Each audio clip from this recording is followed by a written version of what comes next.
Hi everyone, and welcome back to the podcast. You can see that today I am here with Ian.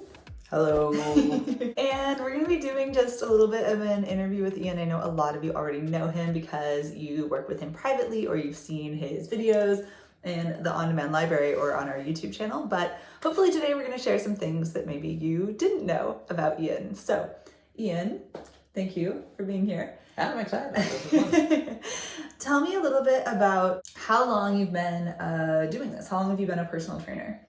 I have been a personal trainer for a little over 3 years now. I've been an athlete for as long as I can remember, and I really began the journey of holistic movement to better embody and be inside of my body maybe for about 7 or 8 years now. So you mentioned a little bit already, you've been working with your body your whole life. And is that what inspired you to become a personal trainer? Yeah, I think so. I was a really serious wrestler for the majority of my childhood, and it was incredible. But what came along with that was a many-year series of really intense traumatic injuries for my body. The biggest one being I had a fracture in my low back when I was 14 years old and I had to have back surgery. This feeling that I would never be able to really be in control of my body in a really serious way again. You know, fast forward 6-7 years, I am a chef now and I spend a lot of time on my feet in the kitchens, and I would wake up every day and really intense pain from back pain that had not really been treated. I started doing Pilates, and this problem, this pain I had had for most of my life in about 6 months just kind of magically went away. And it was just the most incredible thing. And I wanted to be able to help other people go down that same journey that I was able to. No matter what's going on in your life and with your body, that there is always a way to move forward and to be able to do what you want to do with your body and what you want to do in life. I want to back up a little bit because I think you said something really interesting that, of course, I know about you, but I feel like a lot of the people listening to this might not know. You are a personal trainer. You're also a chef. Yes. Right. Yes. Man of many talents, I guess. Yeah, man of many talents, which I feel like is so interesting because it gives you such a unique perspective as an active member of the service industry, as someone who is making part of your living on your feet all day. I feel like that's something that is so relatable to so many people, and it really means that for you, like, none of this is theoretical, right? Like, you're using this as a person who has injury history, you're using this as an athlete, and you're using this as a person who actively is working a really physical profession. So I just wanted to clarify all of that. Yeah, absolutely. If I am not active in my body and I'm not doing the things that I've been taught and that I teach other people to do with their bodies, I very quickly start to feel terrible. Yeah. I mean, we are currently traveling and backpacking through France for about 4.5 months, which is incredibly hard on the body. That's true. We should do a whole nother episode on travel, by the way, because that's like a whole different ballgame that we've also been experiencing. If you were going to put it in a nutshell, what would you say is your training philosophy?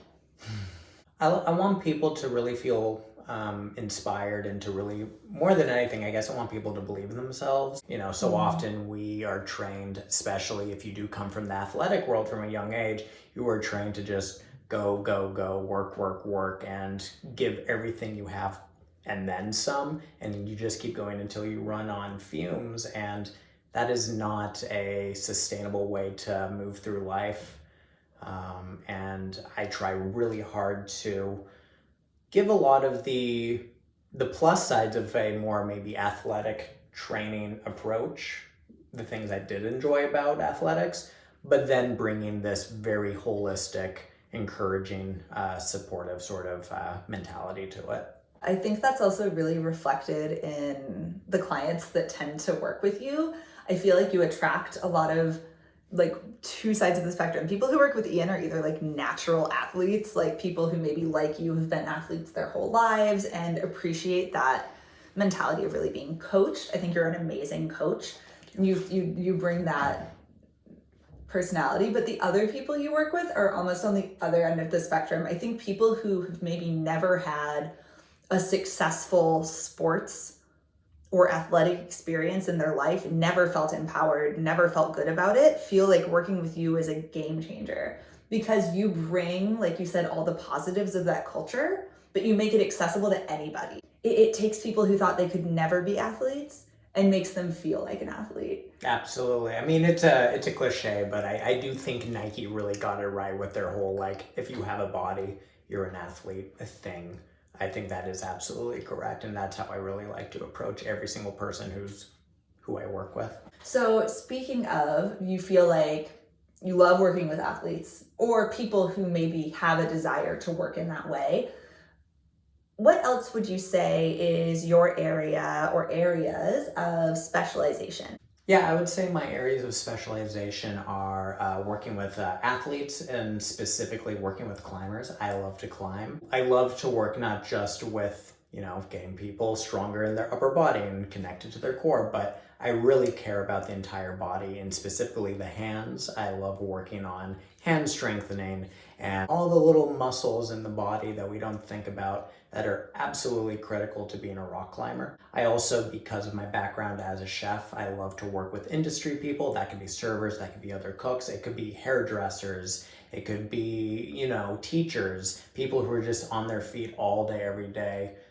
I don't think those people realize that in a way they are athletes. They spend 8, 10, 12 plus hours every single day using their bodies. Well, that's absolutely athletics. That is the same thing. Their body has a job that it has to perform day in and day out. And I want to make sure that their bodies are able to be up to that task. Not just caring about the key muscle groups like biceps, lats, core, glutes, whatever. Those things are important. But sometimes the missing piece for people is those smaller things, exercises for your neck, exercises for your fingers, your wrists. Those things, especially if you are already a high-performing athlete, can get you that edge, that 10% more that you need to improve your performance. Oh, absolutely. It's the smallest adjustments. I mean, a lot of it does come down to just practical functional movement and accessing it on a deeper level than maybe anyone has tried in their own workouts before. How do you approach helping people stay motivated and engaged when they're working with you, especially long term? How do you keep your clients on that path to success? I think I really try to approach each session as a come as you are on that day. The workout is tailored to what you need in that moment, and that is going to be vastly different no matter what's happening. I have sessions with people who are training for marathons. I have sessions with people who are getting over a really serious sinus infection and have to do this entire session in bed under the covers. Yeah. I mean, it's one of the most incredible parts of this job is that it's not a cookie cutter formula. It's the client in front of me is getting to work with their body and giving them exactly what they need. And so constantly checking in, what are your goals? How are you feeling? What do you want to do? And having just really nice, clear benchmarks throughout the process as well. I think it's hard for it to get boring. You mentioned someone doing part of their session in bed under the covers. And I think this is a great time to mention that the way we work with most of our clients is online. You started your career, and I started my career training people more traditionally in person. And for you, what have been some of the benefits of transitioning to being an online trainer? It's been incredible. I think this is the better way to train because the client has to really drop into their own body. When you take away all of the external factors and stress of having to drive to a studio, having to find parking, having to, maybe go and you're running late or you're feeling sick or your kid is sick. Your kid is sick, whatever it could be, you just get to be in the comfort of your own home. It's an incredible way to work and they never have to miss a workout. Do you ever run into the challenge online? Because I know you talked about people definitely drop into their own experience, but do you ever find that that's a hard transition for people, that people don't understand what they're supposed to do because you're not there in the room with them? I think there's maybe 5 minutes of awkwardness at first for most people. How does this work? Yeah, technology is weird. I'm not going to pretend to be great with technology myself, but it's incredibly simple. And because, everyone at Hannah Rae Training tends to work audiosomatically, which is to say, I'm going to sit here and watch what you're doing, and I'm going to tell you what I see, and I'm going to give you an instruction, and you can drop into your body and not have to look all over Crane the neck. And I'm not doing the workout with you. You don't have to Yeah. mimic me. It's your workout. I honestly don't think there's much of a difference. I think anyone who has stress about it, that's usually gone as soon as they are, 5 minutes into the workout. I find the same thing. I think that the idea of it can sound intimidating, just like anything new, but I'll put it on the record and I'll let you guys know if it ever changes, but I have yet to find a person for whom this doesn't work. Our youngest client is how old now? 11? Mm-hmm. Just turned 11. Just turned 11, and our oldest client is 88. So we've got a spread, a good sample size of the population. So hasn't happened yet. Speaking of things that sound intimidating for people when they're first getting started, how is it that you approach working with clients who come in who have something about their body that's a little bit different, a limitation or an injury that you have to work with? Well, it's kind of simple for us, actually. We don't focus on what you can't do. We focus on what you can do by working and strengthening on the things that you can already do. That's just naturally going to make the entire system stronger over time. And you can be sick in bed and there is so much work that can still be done. You have your entire body, your hands. We have eyeball exercises. We have toe exercises. You think he's joking? No, he's not joking. No. It's an empowering thing because you realize how much your body can already do. And I think it's a big part of why we get such strong results after only 1 or 2 sessions with people is it seems like magic, but we are not magicians. We have not done any weird sorcery. I have not all of a sudden made you a stronger person in an hour. It's just that, click, I've unlocked the strength you already had. And you can now use your body in a more streamlined, optimized, efficient way. Would you say that that's true regardless of who you're working with, whether they're a professional athlete or someone who's maybe never done a workout before, that's our same approach regardless? Oh, absolutely. Professional athletes, I think that's something people don't realize. Professional athletes have just as much, if not more, funkiness going on with their bodies, right? Anytime you have a body that needs to perform a job, and I would say as humans who live in the real world, we all have bodies things that we need our body to do. need to perform jobs all the time. You're always going to have something, and that should never be a barrier against being able to work out and have a wonderful, workout and session and relationship with your body. Even as someone who has been trained in all this and knows all this and preaches it to my clients, still sitting here on the other side of this, I'm like, oh, wow, that sounds amazing. Just as with my background as a dancer and all the messages that I wish that I had access to positive messaging and positive movement experiences like that when I was younger. Absolutely. Yeah. I just oftentimes look back and like, oh my God, if I had had this when I was a young athlete, when I was recovering from injuries, or maybe I wouldn't have even had half the injuries I had, right? Because so many of the injuries I ended up having were because I was pushing my body past a limit that was sustainable or safe. I didn't have control over my body and my movement.